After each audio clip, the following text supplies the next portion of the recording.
Poliisi eri mu kuwenja nannyini bintu ebyasangiddwa mu nju mu Gogonya Zone 1 ekisangibwa Ensambya. Bino ng'ennaku kwe birina okutundibwa zibadde zaayitako dda bizuuliddwa bawannyondo ba kkooti.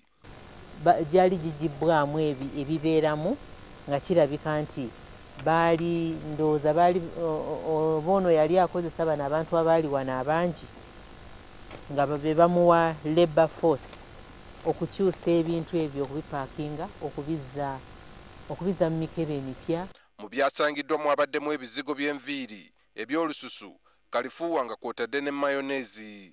Ekyewuunyisa kwe kuba nti ebintu bino byonna byayitako dda ebbanga lye birina okukozesebwamu ng'ebirala byayitako mu mwaka gwa 2010. Abakulembeze mu kitundu batutegeezezza nti babadde tebamanyi nti enju libadde ekkolero lya kutabuliramu bizigo. Landlord ajja n'atubuulira nti nfunyeeyo omupangisa.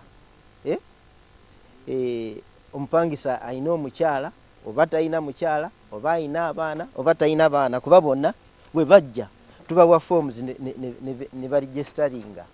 Naye kati ojja n'osangamu abo abamenyi b'amateeka nga oluusi abamu bajja na kiro.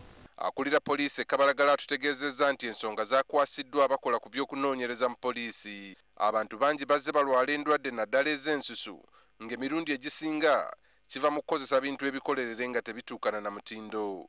Aaron Mukama, NTV, ku ssaawa emu.